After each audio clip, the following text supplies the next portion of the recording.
صوبائی اسمبلی کے حلقوں کے تو نون لیگ کے 9 کے قریب لوگوں نے جس طرح سے جب شروع میں جماعت اسلامی والے مسلسل بتا رہے تھے نا ہم نہیں جیتے پی ٹی آئی والے جیتے، لبیک والے بتا رہے تھے ہم نہیں جیتے پی ٹی آئی والے جیتے، یہ پورے ملک میں ہو رہا تھا۔ شہزادہ گستاصف کے معاملے میں کیا ہوا تھا؟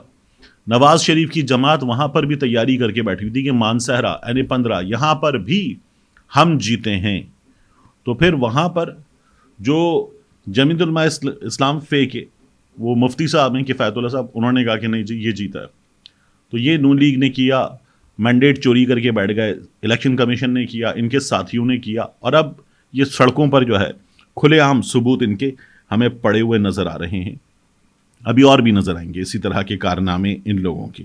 وہ آپ کو یاد ہے پرنٹنگ پریس، وہاں پر بیلٹ پیپر چھپ رہے تھے، یہ اس طرح کی جال سازیاں جو ہیں ابھی آپ کو اور بھی نظر آئیں گی، یہ اتنی آسانی سے ختم ہونے والا کام نہیں ہے۔ وہ نون لیگ کا جو عابد رضا کوٹلا ہیں وہ کہہ رہے ہیں کہ نہیں جی یہ جو چودھری سالک اور شافع جیت گئے ان لوگوں کو تو ووٹ ہی نہیں پڑا تھا، یہ دونوں غلط بنے ہوئے وزیر، اور جہاں نہیں جیتے وہاں پاکستان تحریک انصاف والے جیتے۔ اتنی بڑی بڑی گواہیاں سامنے آ رہی ہیں اس الیکشن مینڈیٹ کی چوری کی، نون لیگ کے اندر سے گواہیاں سامنے آ رہی ہیں۔ اس کے علاوہ فہد شہباز خان صاحب نے ایک ویڈیو کی، انہوں نے بتایا کہ ایک سینئر صحافی مجھے بتا رہے جان کو خطرہ ہے۔ میں اس ویڈیو کو سن رہا تھا، کچھ چیزوں پر میں پہلے بات کر چکا تھا، مختلف مواقع پر ہم آپ کو اشارتاً کچھ چیزیں بتا چکے تھے۔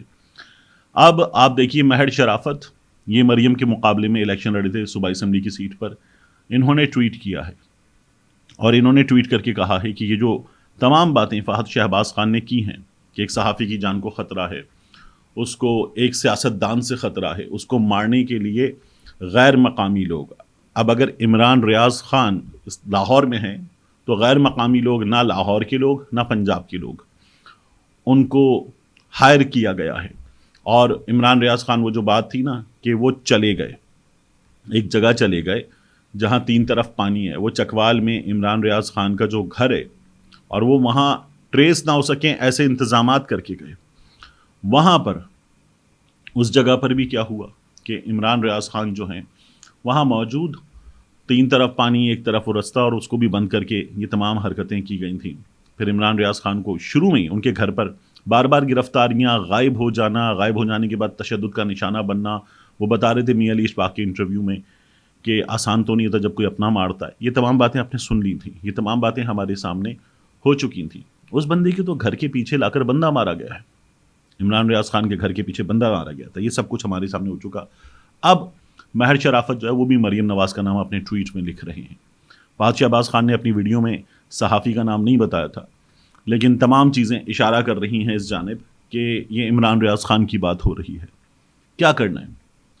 ایک بندے کو آپ نے تنگ کر لیا، بار بار گرفتار کر لیا، کرپشن کا مقدمہ بنا دیا، اس کے گھر کے پیچھے لا کے بندہ مار دیا، اس کے گھر پہ انٹرنیٹ نہیں لگنے دے رہے، اس کو تنگ کر رہے ہیں، اس کے سارے کاروبار بند کروا دیے، اس کی فیملی کو تنگ کر رہے ہیں، مسلسل تنگ کر رہے ہیں، اس کو بیرون ملک جانے نہیں دیا، وہ عمرے پر جانا چاہتا تھا، عمرے پر جانا چاہتا تھا، یہ سب کچھ کر لیا۔ اب بھی یہ سلسلہ جاری ہے، عجیب مذاق بنایا ہوا ہے، اور یہ مذاق ہمارے ہاں چل رہا ہے، مسلسل چل رہا ہے، کیونکہ اس مذاق کو جو ہے وہ سرپرستی حاصل ہے۔ یہ جو نون لیگ ہے، انہوں نے پولیس کو اپنی بی ٹیم بنایا ہوا، اسی لیے کہتے ہیں نا سسٹم میں اینٹیں میاں نواز شریف نے اپنے ہاتھ سے لگائی ہوئی ہیں، برس ہا برس ان کی محنت ہے، اس کا یہ نتیجہ ہے۔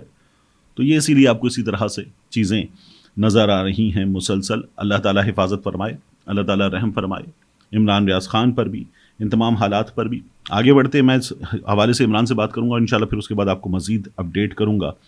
گو کہ ظاہر ہے کہ عمران ابھی اپنا نام اس معاملے میں بتانے سے منع کر چکے ہوں گے فہد شہباز کو بھی، اور یہ ظاہر ہے کہ عمران کی طرف سے ابھی تک نہیں آیا ہے، کیونکہ وہ بعض چیزوں کو اپنے حساب سے لے کر چلنے کے عادی ہیں، انہیں ان کا ویژن جو ہے وہ ہم لوگوں سے، باقیوں سے بہت بہتر ہے، وہ چیزوں کو بڑا اچھا فورسی کر لیتے ہیں۔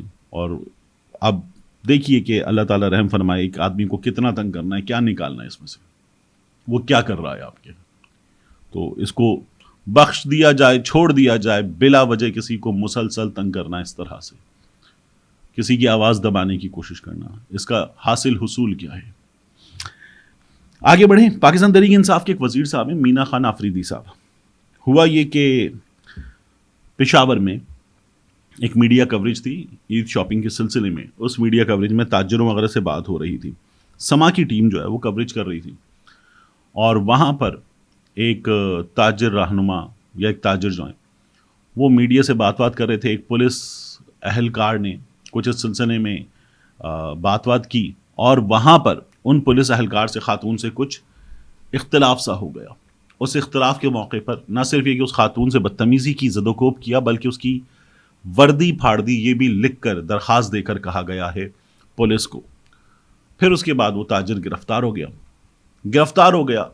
تو یہ جو مینا خان آفریدی ہیں, وزیر ہیں, صوبائی وزیر, علی امین گنڈا پور کی کابینہ کے, عمران خان کی جماعت کی کابینہ کے, یہ گئے اور تھانے سے بندے پہ پرچہ ہو گیا, نکال کر لے آئے.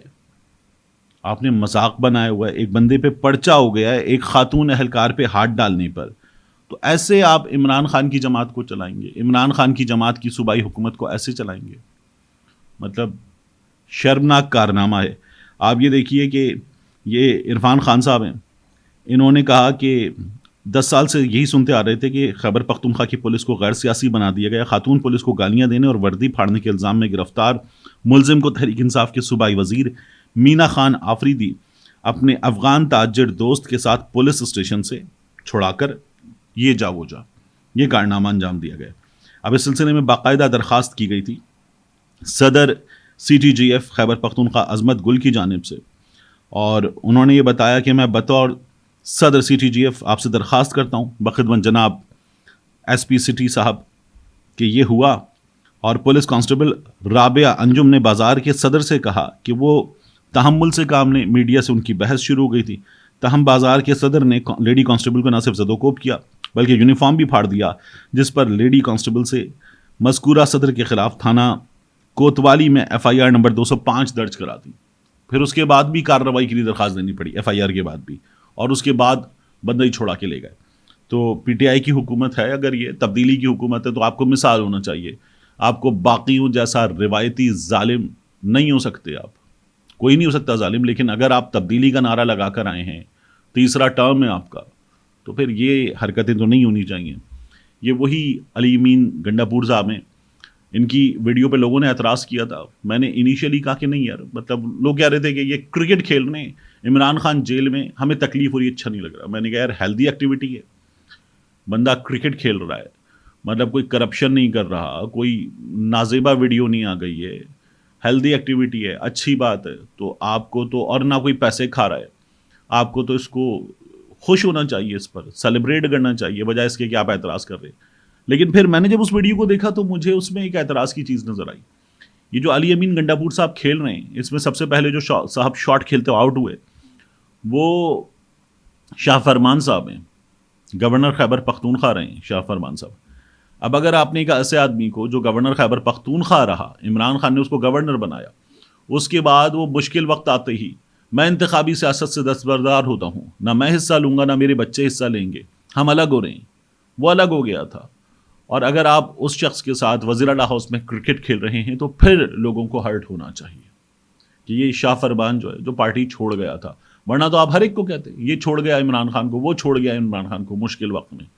تو جو دیکھنے کی چیز ہے اس کو دیکھیں. آپ کہہ رہے ہیں کرکٹ کھیلنے پہ تکلیف ہو رہی ہے, جس کے ساتھ کھیل رہے ہیں اس کو دیکھیں, اس پہ آپ کو تکلیف ہو سکتی ہے. کرکٹ کھیلنے پہ تکلیف جو ہے اس میں مجھے کوئی ایز سچ ایشو نظر نہیں آ رہا ہے. اور آخر میں یہ عالیہ حمزہ کی تصویر ہے. عالیہ حمزہ کی تصویر میں نے آپ کو صبح بھی دکھائی تھی, PMI کے ان کی ہتھیلی پہ لکھا ہوا ہے. اس کے ساتھ دیکھیے آپ صنم جاوید کی تصویر. صنم جاوید جو ہے انہوں نے ایک کرتا پہنا ہوا ہے عمران خان کی تصویروں والا, عمران خان پرنٹ ہوا اس کرتے پر. یہ وہ خواتین ہیں 10 مہینے سے جیل میں ہیں اور سخت ترین جیل میں ہیں. ایک شہر میں جیل میں, پھر دوسرے شہر میں جیل میں, اور ان پر جو مقدمات ہیں وہ کوئی عجیب مقدمہ ہے کہ یہ خاتون جو ہیں وہ چند گھنٹوں میں نہ صرف یہ کہ آدھا لاہور جلا چکی تھی, بلکہ اس کے بعد یہ تھانہ قبر مشانی اور سرگودا پہنچا دیا آپ نے, وہاں پر بھی یہ. تو یہ اگر کر رہے ہیں اور یہ خواتین اس طرح سے کھڑی ہوئی ہیں, ڈٹی ہوئی ہیں, تو مجھے تو ان لوگوں کی یہ تصاویر دیکھ کر وہ یاد آتی ہیں خاتون جو آج وزیر اعلیٰ بنی ہوئی ہیں, مریم نواز شریف صاحبہ. مہینوں ٹویٹر چپ ہو گیا تھا ان کا, مہینوں کے لیے. اور والد جیل میں مہینوں کے لیے ٹویٹر چپ. پھر اس کے بعد محمد زبیر صاحب نے جنرل باجوہ سے, جنرل فیض سے ملاقاتیں کی تھیں, 2 ملاقاتیں. ارشد شریف شہید کے پروگرام میں باقاعدہ طور پر بتایا گیا. اور اس کے بعد مریم نواز شریف صاحبہ جو ہیں وہ اس قابل ہوئی تھیں کہ بول سکیں. میاں نواز شریف صاحب بول سکیں, ورنہ یہ لوگ چپ ہو چکے تھے, بالکل چپ, آواز بند ہو چکی تھی ان کی. تو آپ لوگ جو سیاست میں, جن کے بارے میں رانا ثناء اللہ کہتے ہیں نا ہمیشہ مزاحمت کی سیاست کی ہے, وہ کچھ 4-4.5 عشروں سے آپ سیاست میں ہیں, اور آپ لوگوں کی یہ سیاست ہے. جبکہ یہ خواتین, یہ ان کی عمریں دیکھیں, ان کا سیاست میں عرصہ دیکھیں, اور آپ ان کی ہمت دیکھیں, یہ نہیں ٹوٹ سکی. تو مریم نواز شریف صاحبہ جو وہاں پر موجود ہیں حرم میں, میں تو کہہ رہا ہوں کہ حرم میں موجود ہیں, دعا کریں کہ اللہ پاکستان لوٹنے والوں کو غارت کرے. اللہ پاکستان میں الیکشن, آپ کا بھی الزام ہے نا کہ الیکشن چوری ہوئے, آپ دعا کریں اللہ پاکستان میں الیکشن چوری کرنے والوں کو غارت کرے. اور اسی طرح سے پاکستان کی سلامتی کے لیے دعائیں مانگیں, پاکستان کے ہر دشمن کے لیے, پاکستان کے عوام پر ظلم ڈھانے والے ہر شخص کے لیے دعا کریں کہ اللہ اس سے غارت کرے. آمین الہی آمین. ملتے ہیں انشاءاللہ آپ سے اگلی ویڈیو میں. السلام علیکم. میں اس وقت آغا محمد کے ساتھ موجود ہوں سپر ہائی وے کراچی پر. یہ جو آپ عمارتیں دیکھ رہے ہیں یہ عمارتیں ہیں بحریہ ٹاؤن کراچی کی. بحریہ ٹاؤن کراچی اور اس کے بالکل دروازے کے ساتھ یہ دینی درسگاہ, اللہ رب العزت کا کام. یہ قرآن میں اللہ تعالیٰ فرماتا ہے کون ہے جو اللہ کی مدد کرے, اللہ کے لیے انصار کون ہیں, یہ اللہ رب العزت سوال کرتا ہے. یعنی اللہ ہمیں موقع دیتا ہے کہ ہم اس کے دین کے لیے کچھ کر سکیں. آغا محمد میرے ساتھ موجود ہیں. آغا صاحب السلام علیکم. وعلیکم السلام ورحمۃ اللہ وبرکاتہ. یہ فرمائیے کہ یہ جو ہے مسجد تو ماشاءاللہ بہت خوبصورت, بہت عالیشان ہے, اور اللہ کا گھر جیسا ہونا چاہیے. بالکل, اس میں اللہ ہمیں توفیق دے کہ ہم ویسا کام کر سکیں. اس کے بارے میں بتائیں یہ کیا ہے؟ جی طارق صاحب, یہاں کی سب سے پہلے پس منظر تھوڑا سا میں آپ کو خلاصتاً بتا رہا ہوں. یہاں پر جب ہمارا آنا ہوا 1996 میں, 1996 سے لے کر 2010 تک ہم خیموں میں رہتے تھے. ٹھیک. تو بہت ہی مشکل زندگی بسر کیا. تو حضرت آغا صاحب کے والد صاحب ہمارے دادا آغا صاحب کو بار بار یہ کہتے تھے کہ آپ چند لمحے تک صبر کر لیں, یہ جنگل ہے, یہ منگل ہی بنے ہیں. ٹھیک. تو پہلے تو یہ تھے کہ ہم تھوڑے سے آزاد تھے. آزاد سے مطلب یہ تھے کہ شہر سے دور تھے, اتنے بوجھ اور زیادہ ذمہ داری ہمارے سر پر نہیں تھے. تو ابھی جب شہر ہی آ گیا تو ہماری ایک ارادہ ہے, ایک فکر ہے, ایک سوچ ہے کہ یہاں پر ہم ایک ایسا عظیم دینی درسگاہ بنائے ہیں جس میں دینی تعلیم بھی ہو اور عصری تعلیم بھی ہو, اور مخلوق کے لیے ایک خدمت ہو, اور اللہ تبارک و تعالیٰ اس دین کو مزید پھیلا ہے. تو یہاں اس کے لیے ہم نے ایک تعمیر شروع کیا جو 6 منزلہ پر مشتمل ہے. تو ہم سے 6 منزلیں ہوں گی, 6 سٹوریز. جی, تو ہم سے جتنا ہو سکتے ہم تو خود لگے ہوئے ہیں. تو مزید بھی اللہ تبارک و تعالیٰ ان لوگوں کو خدمت کرنے کی توفیق دے جو خدمت کر رہے ہیں, جن اللہ نے نوازا, جن کو اللہ نے نوازا ہے. تو میں امید رکھوں گا کہ انشاءاللہ ہر اچھا مجھے یہ بتائیے کہ یہ جو 6 منزلہ یہ حصہ ہے, جی, اس حصے میں اسٹوڈنٹس کی رہائش بھی ہوگی اور ان کی تعلیم کی کلاسز کی رہائش بھی ہوگی اور ان کی تعلیم بھی ہوں گی. کم از کم تقریباً ہم 2000 طلباء کو یہاں پر قیام پذیر کر لیں گے.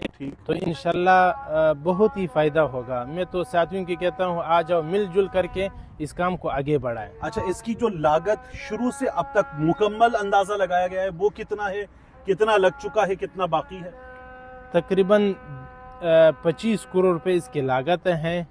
اندازاً ابھی جو لگا ہے 3 کروڑ تک خرچہ ہو چکا ہے. ٹھیک. اور مجھے بتائیے یہ جو یہاں پر 6 منزلہ عمارت ہے یہ کتنے ایریا پر ہے؟ یہ تقریباً 44,000 فٹ پر ہے. 44,000 فٹ پر ہے. ٹھیک. اور یہ جو پورا کمپلیکس ہے سڑک سے یہاں تک, یہاں پر پورا ادارہ تقریباً 9 ایکڑ پر مشتمل ہے. 9 ایکڑ پر. پہلے جو 15 ایکڑ تھے اب 9 ایکڑ پر ہے. ٹھیک. تو یہاں پر ایک دینی ادارہ اور ایک ساتھ اس کے ساتھ ایک اسکول اور ایک مزید ایک کالج کی ارادہ بھی ہمارے ہیں. تو بسا اوقات سب کچھ تو ہم ذمہ داری پہ نہیں لے سکتے ہیں کہ سب کچھ ہم خود ہی کر لیں. بالکل. تو ساتھ چلنے والے ہوں تو پھر انشاءاللہ گاڑی چلے گا انشاءاللہ. اللہ تبارک و تعالیٰ ان لوگوں کو بھی جزائے خیر دے. دعا کریں گے. میں خود یہاں پر آپ نے حکم دیا تو میں حاضر ہوا.